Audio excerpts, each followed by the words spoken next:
view. Flip a doujin in the bed, I'm reading manga till it's two. Tell me that you love us if I go, I'm knowing that it's true. Cause you acting all moe and vanilla in my view. So this is for them waifus, straight 2D flex in my life, fool. If you fuck with him, tell you my dude. Let the beat right out, keep it nice and smooth, yo. Hey everyone, welcome to the Weeaboos, the anime podcast where we get drunk and talk about anime. I'm Kyle. I'm Sam. I'm Hunter. Off to a good start. And Dean's here too. He's chilling. Anime! Wow, you are You don't say. you are killing it today, Kyle. Man, so much anime going on all the time. What are we drinking tonight, Hunter? Well, we got a variety pack. But we're drinking New Belgium Juicy Watermelon, which doesn't taste anything like a watermelon. We've decided it tastes like a watermelon rind. Yeah, that's what I said. Needless to say, it's not very good. It's not the best. How about, well, Dean, how's yours? Mine's pretty good. It's a Voodoo Ranger. It's made with 8 different variety of hops, which is pretty different. It's pretty fruity too. So Tonight's topic is probably the most controversial topic that we have probably ever talked about so far, but we'll see how it goes. I absolutely love the fact that anime has an entire subgenre. I thought you were just going to say, I love lollies. I love lollies. Well, I mean, I do, but we'll Just open with that. yeah. No, I absolutely love the fact that anime has an entire subgenre dedicated to ridiculously sexualized concepts. Thinking about the sheer volume of works that revolve around anime titties brings me so much happiness. Like, other mediums may have an erotic or perverted piece of work here and there, but anime is the only medium that continually pumps out series after series for the blatant purpose of appealing to our most basic instinct without being entirely pornographic. Like, do you want to sit back, look up girls' skirts, and watch things jiggle? Well, good news, because there are literally hundreds of shows for that exact purpose. Like ecchi is one of those things that is simply suited for the medium of anime and manga. This is because the severity of mature content can potentially be diffused by the medium and style it's portrayed in. Panty and stalking is a fantastic example of making something potentially offensive more palatable by using extremely stylized visuals. If Panty and Stalking was portrayed in any other way than its Powerpuff Girl aesthetic, it would be borderline porn. And most people come to that realization when we see Panty and Stocking's hyper-realistic transformation sequences. We're taken aback and a little shocked when that comes on screen for the first time.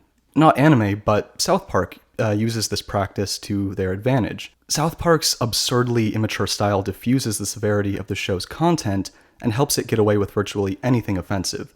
Like, the method in which something is presented to us is the determining factor in how we interpret it.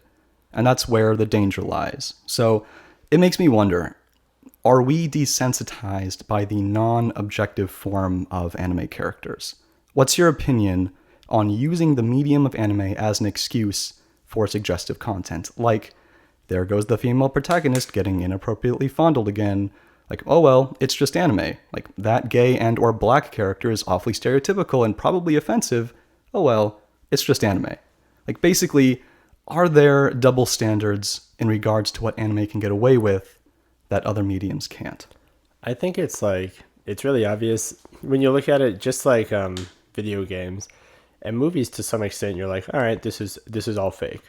But with anime, there's not even anime and video games specifically, there's not even actors, going through the motions. Like, it's literally just all in someone's head and put into whatever medium.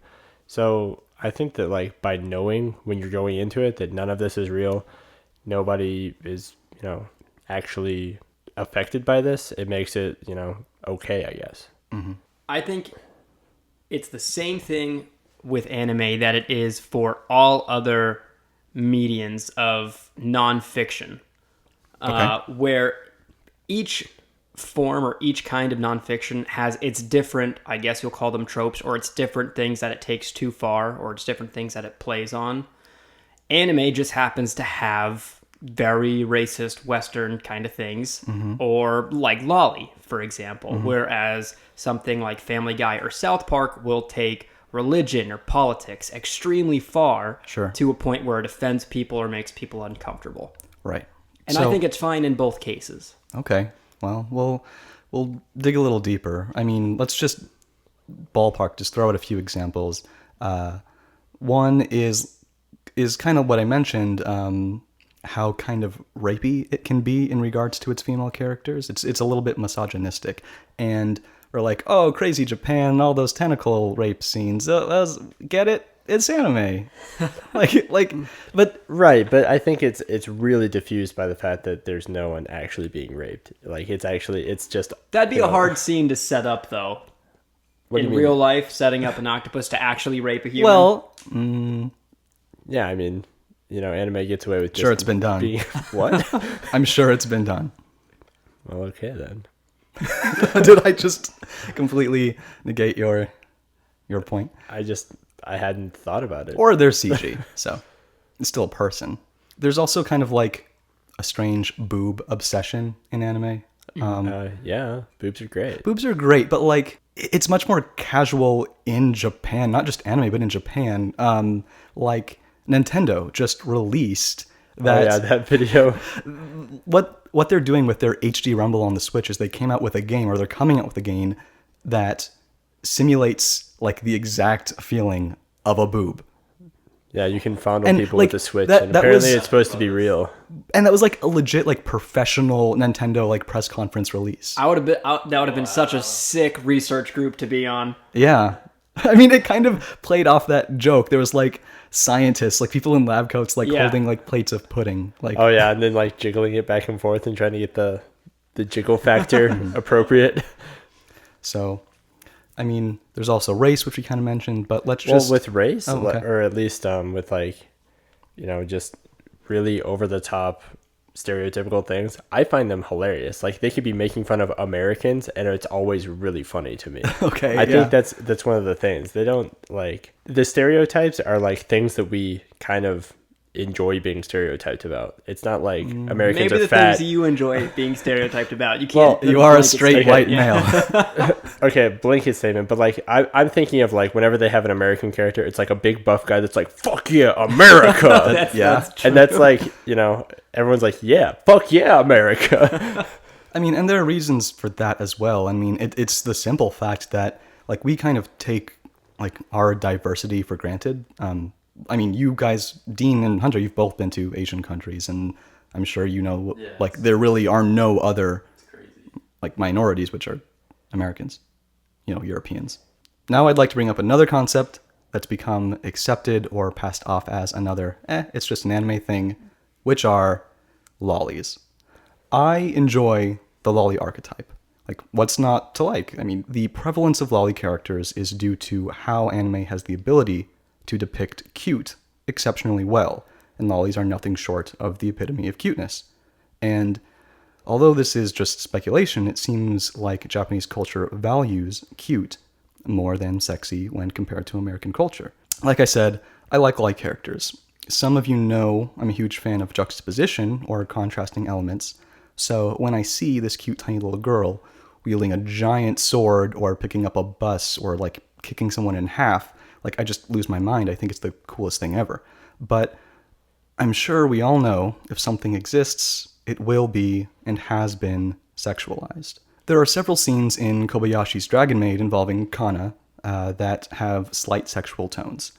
Throughout the show, whenever Kana and her friend make physical contact, the friend makes this exaggerated ahego reaction face.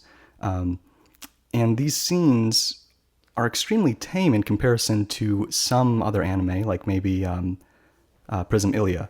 But if these were recreated in live action, someone would be going to jail. Absolutely. It's not uncommon to find fictional characters attractive. If it was, doujinshi wouldn't exist. But where do we draw the line? How do we protect the lollies? Do we need to, since they're fictional? Do we accept what anime does and make some hilariously stupid loophole, like this girl isn't 10, she's actually 10,000, and an android dragon demon? Like, some anime don't even go that far, and they just draw a 10-year-old and label her as a 34-year-old high school teacher. Are we now suddenly allowed to sexualize her? Were we not allowed to before? So, what do you guys think? I feel like I might be on the other side of the argument in that I think it's more about how they look than how anime says they are aged. Like, even if it says like, oh, this character is like 35, but they're drawn to look like, a 12-year-old. No, right. Anime knows what it's doing. Exactly. But like, I don't think that automatically makes it okay. I think that it makes it okay for some people, but I don't think it Right. It doesn't, negate the effects of like, oh, this is definitely a 10-year-old girl. Yeah, some to people me. find solace in the fact that, like, oh, I can like this character now. She's actually 10,000. That makes it much, much easier.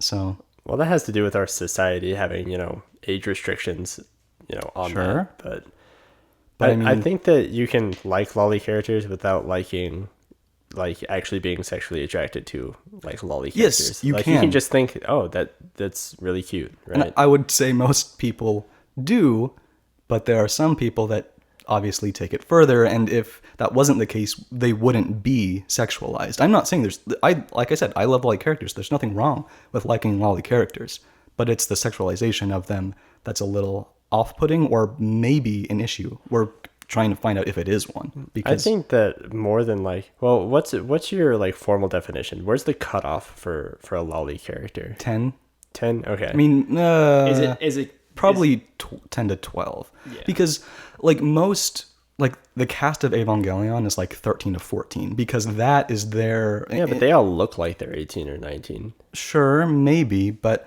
I mean, the age of consent in Japan, if this means anything, I don't think it does, is like 13. Which is why, they're kind of, that mentality is geared a little bit lower than ours. I still don't think that's a good justification for any of this, but I find nothing wrong with maybe not lolly as a genre. Like, that's actually, fuck it, fine. Even like lolly as a genre, like actual lolly. It doesn't need to be your thing. Mm-hmm. That's fine, but it's somebody's thing. And it's not real. And who are we to say what someone is allowed to enjoy? What it ultimately boils down to is someone going to act on what they're seeing? Are they going to try to recreate what they are seeing? Mm-hmm. And who are we to govern whether someone is responsible or adult or mature enough to handle that sort of media? right, that is basically what I want to get at myself. Like, having an affinity towards lolly characters is fine. Sexualizing them is not. Most anime handle lollies appropriately, some don't. The ones that don't are typically just non-offensive enough to pass under the radar and blend in with other lolly shows due to the it's just an anime mindset. On a personal level, as an individual, there's a part of me that's indifferent. There's a part of me that believes there isn't a problem because what happens in anime stays in anime. Like most of us, I have the ability to differentiate reality and fiction. However, because there are people who blur that line between the two worlds of reality and fiction, that's why there's a problem. Knowing that people like that exist is more than enough of a reason to simply not treat lollies inappropriately. You can like flat-chested petite anime girls, but stay away from the actual lollies. That's my outlook on it. I think that's a fair outlook. And I kind of have a question for Hunter in regards to something you said, where you said you think it's more important about how someone looks versus what age they say they are in the anime.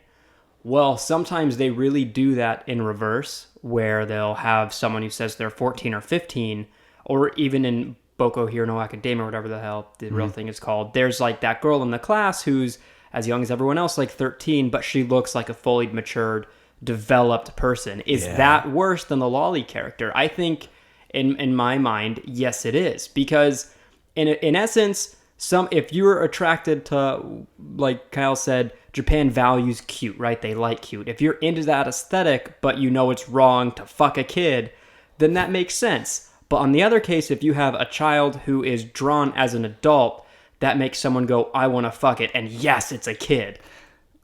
Well, I don't think that that's the mindset people go into it with. I mean, like, as far as this medium goes, it's literally just like you draw a thing and you're like, you attach a arbitrary age to it. We know that there's like, with very few exceptions, nobody that is actually 25 that looks like they're 15, or the reverse. There are people that develop a little bit quicker.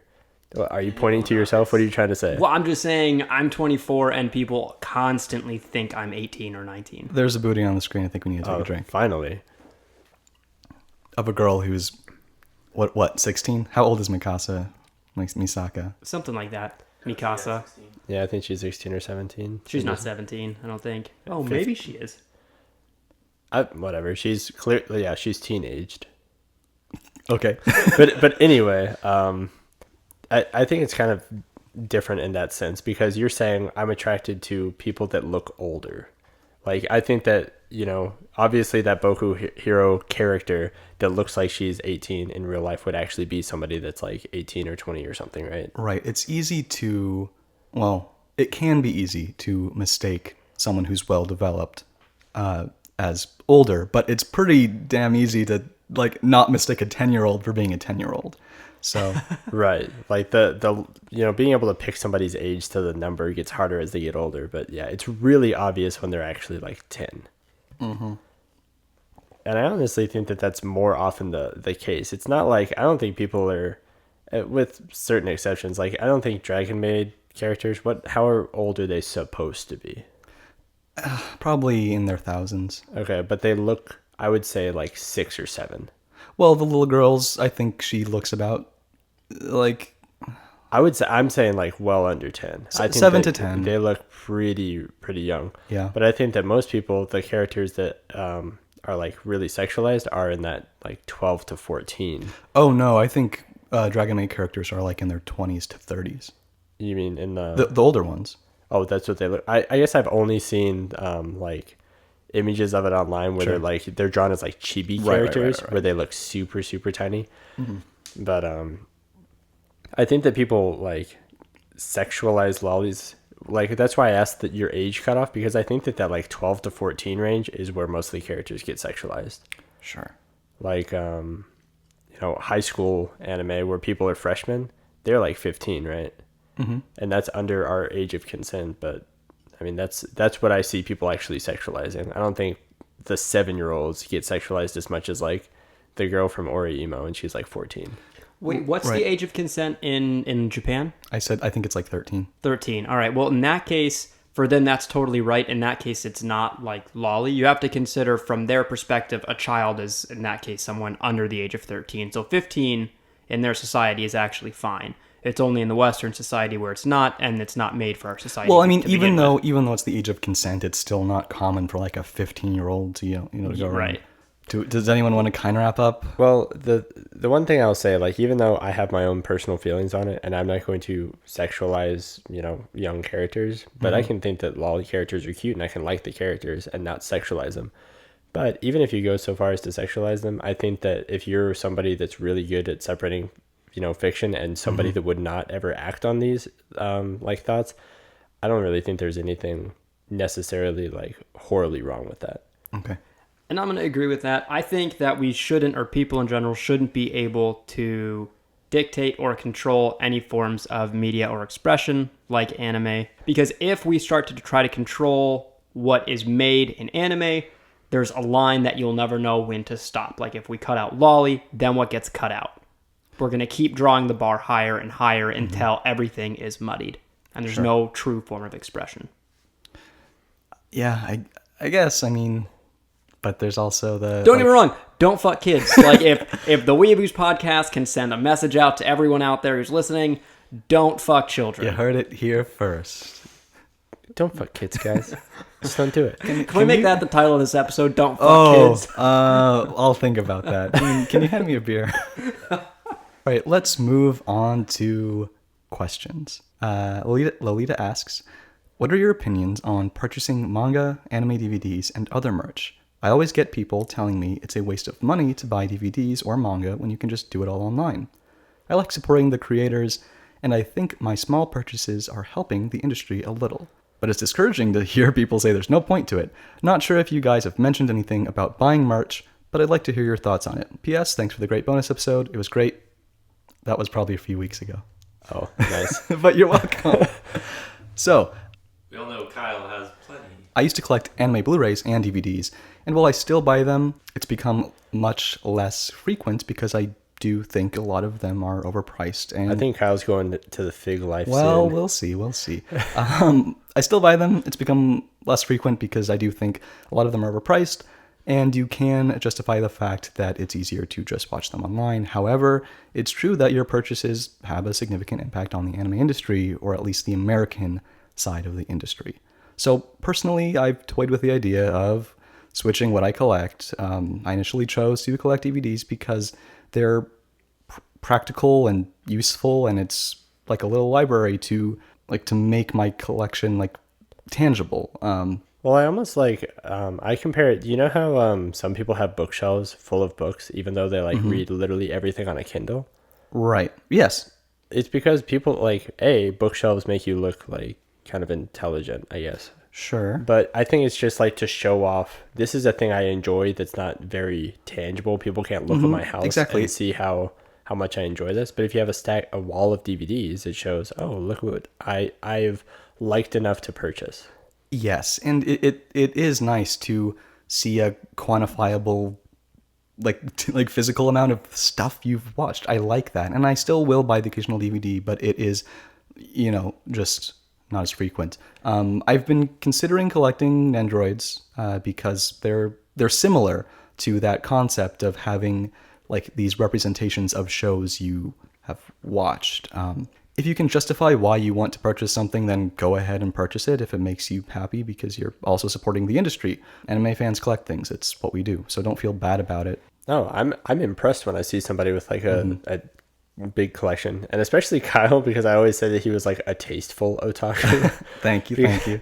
Because he doesn't have just a room full of stuff, and there's I've been in people's rooms where it's a bunch of wall scrolls, and some of them aren't even straight, and there's just it's just plastered. Figurines, and they collect dust and stuff, and it's just everywhere. I walk into Kyle's room and it's everything's framed. He has all of his stuff all organized and stuff. Thank you. I try. The tasteful otaku. That could be your new name. Not secret. That sounds a little pretentious. But personally, I've bought I have I think 4 DVDs / Blu-rays. I have the Steins Gate because I love Steins Gate. It's probably my favorite series of all time. So I have the series and the movie. I have Brotherhood. I have Samurai Champloo. And then Jeremy bought me the OVA from High School of the Dead on Blu-ray. Yeah. So that's hidden because I don't want people to find that one. Yeah, I have several hundred DVDs, and I have a good amount of manga. They're actually still all kind of boxed up since I moved, but unless you guys have anything to say, I think we have a lot to talk about for what we're watching. So let's just move on. Hunter, why don't you start? With what I've watched? Yeah. So I've been keeping up with 2 shows so far. It's just Shingeki and Boku no Hero, but I'll start with Love Tyrant because this what I can't start with Love Tyrant? Nope. Okay, fine. So with Shingeki, I'm really excited that I'm finally getting to see all of the main characters. They're on the way. There's a bunch of Titans coming up on this area. It's gonna be a fight, and we finally get to see Mikasa back in action, slicing up some Titans. Hope. What do you mean you hope? I hope. She's definitely going to be. Maybe instead of saying I hope, I should say it's about time because that's all I care about in Attack on Titan. Yeah, Attack on Titan is very much a show that I watch because I really enjoy. I think that the 3D maneuver gear has made for a lot of really cool effects that they can do with how the characters approach fighting. And all of the parts that I rewatch are when some badass song comes on when they're just running around slicing up dudes. Yeah. So that's all the show is for me. It's just it's really gorgeously animated fight scenes. Sure. So I'm glad it's finally getting to that point. Boku no Hero, I thought it was really interesting how he went through that entire phase without using his power once.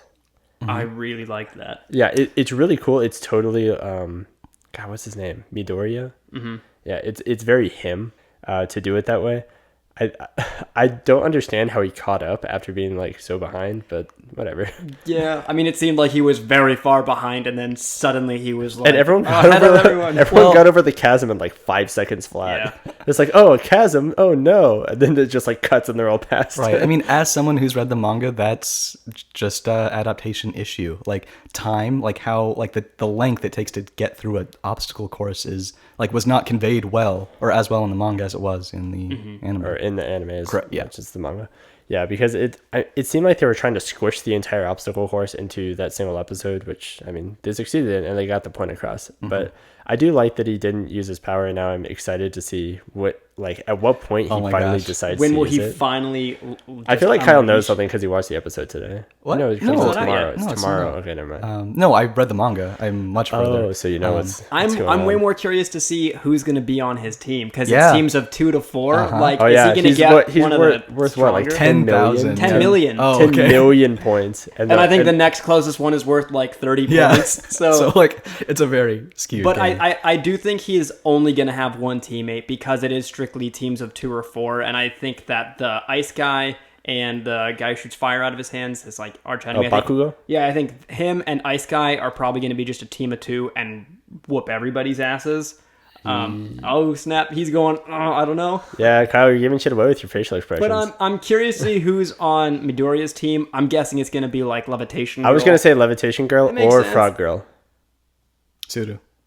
Oh, I don't think it's going to be Frog Girl. I think Frog Girl's going to be on a team with like the sticky hair guy, hard guy. Oh yeah, that could be Yeah. hard guy. You know what I'm talking Yeah. about. Okay, let's. I mean, that's enough of Boku no Hero. Anything else? Can I talk about Love Tower now? No, we're not. Okay, Fine.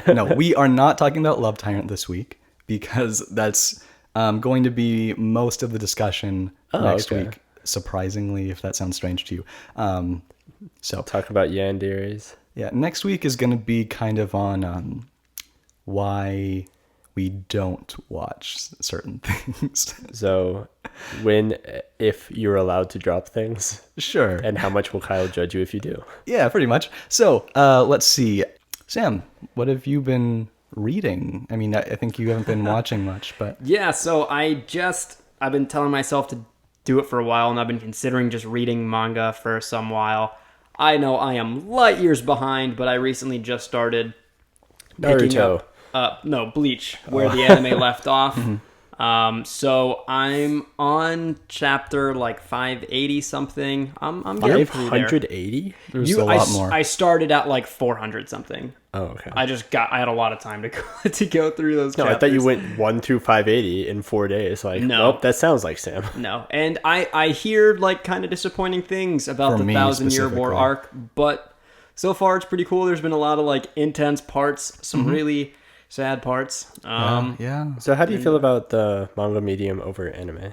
I was really confused at first, but I actually love it. I can really see why people like it so much because it's chunked down in such small versions. It's really easy to be able to pick it up and put it down and pick it up and put it down. Like going through a chapter at a time is super simple, and if you're pressed on time, you can blow through it, and then you have time to like appreciate the artwork of every frame and then also read what's going on. A lot of times in a fast-paced anime, you can't get a sense of just how grand a scene is because you have to read the subtitles, but you also have to watch what's happening, and it leads to like you have to rewatch certain parts. Well, yeah, I assume it's the same as reading a book versus watching the theatrical release. Right. So the only thing you lose is pacing in manga, but I actually really like it. I think I'm going to start reading a lot more. I would think you would like the pacing of manga more than Yeah. Anime because it suits your own needs, and if you want to read fast and get something, you can. Yeah. So, I have a lot to talk about this week. I'm not going to be talking about everything I've watched. I'm going to be talking about what I have something to comment on in regards to what I've watched. I'm also, like I kind of mentioned, I'm not going to be talking about what I dropped because next week we're going to be talking about what I'm not watching. So, real quick, Sugemomo. These are going to be just quickfire, really fast opinions because I have a lot to talk about. Sugemomo. I was surprised at how much I enjoyed it. It has a very distinct 90s manga vibe, similar to Ushio Tutora. It was a bit cliched, but super fun so far. Really good, really interesting. Sakura Quest. It's going to be A very strong series, I think. I like when an anime takes an unsuspecting concept and makes it interesting. It's only 3 episodes in, but I already feel pretty emotionally invested in it. And I heard it's going to be 25 episodes. So, Busuo Shoujo Machiavellism? That's a hard word. You nailed it. Thanks. It's below average, but watchable and just sort of stupid. Tsukiga Kirei is unbelievably cute. It has a beautiful representation of high school romance. It's not really glorified at all, but it's very grounded and very sweet. If you like romance, this is the best thing, the best romance that's going to come out this season. I'm going to count that as a drink. Sure. It's like panties. Seikai Suru Kado. I'll have to go more in depth on this one later, but it feels very different from most animes so far. It feels very Americanized, like it could be like a Netflix series or something. It feels like I think I compared it to what's the movie with the aliens and the language? Aliens. Arrival. Arrival. Yeah, it's similar to Arrival. You Vaguely. almost got it. I mean, Next guess was Predator. yeah. Recreators. I don't think I've talked about that yet. Recreators has a similar concept to the Fate series, but with anime girls. Anime girls, or I should say anime characters, are somehow entering reality and fighting each other. You have the magical girl, and you have the edgy rival, and the typical light novel fantasy heroine. It has a somewhat serious tone, but with plenty of lighthearted, self-aware moments that ease us into the plot. And I'd say it's off to a good start. So, Is it a comedy?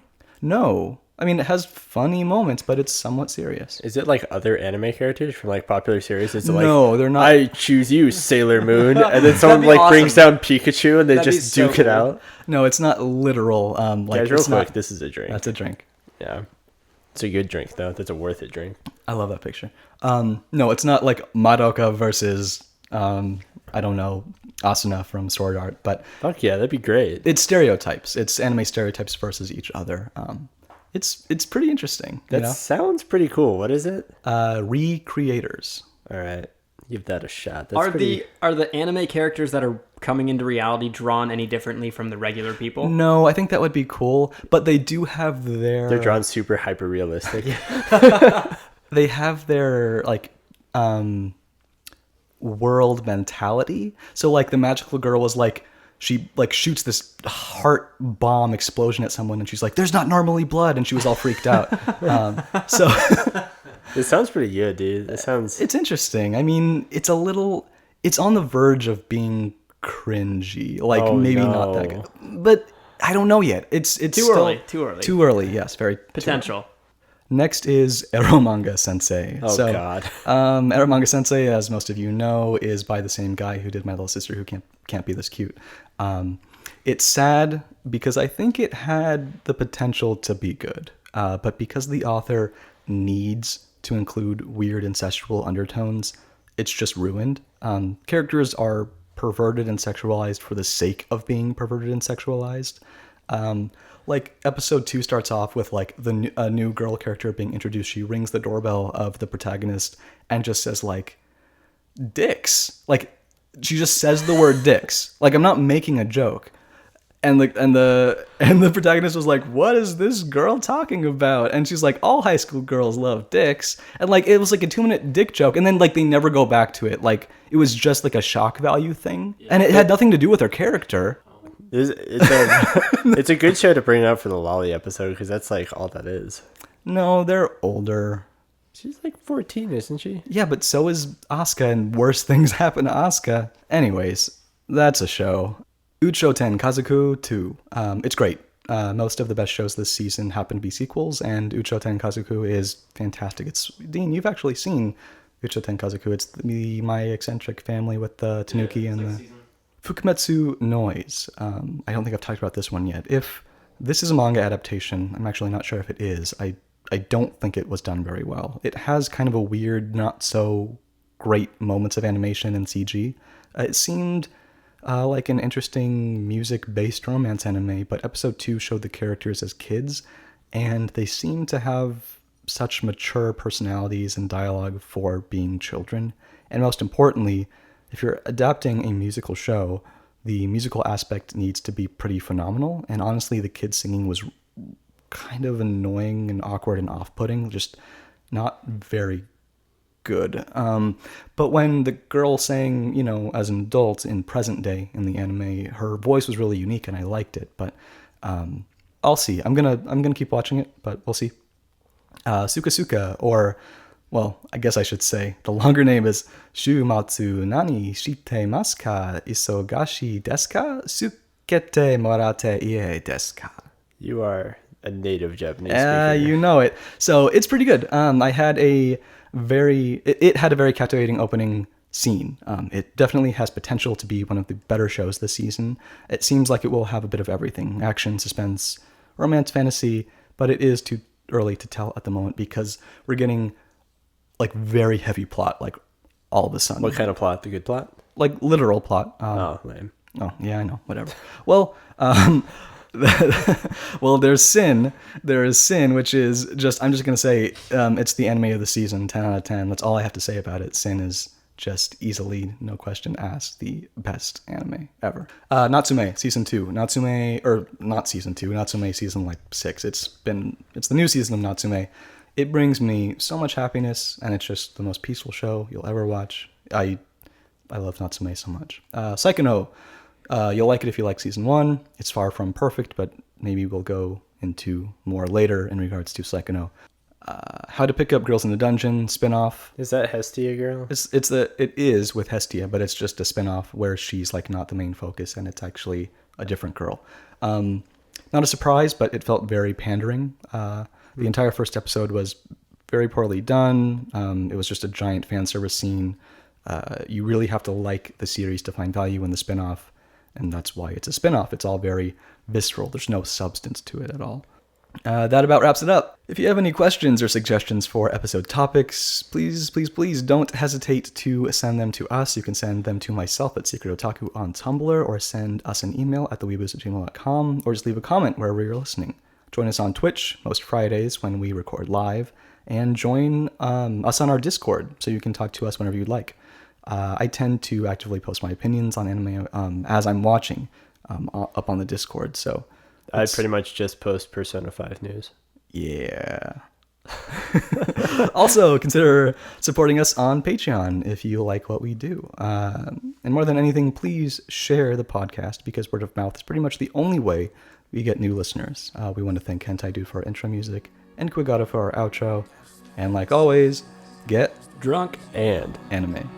See you guys next week. Peace out. You can catch me smoking a sour off the coast of Okinawa.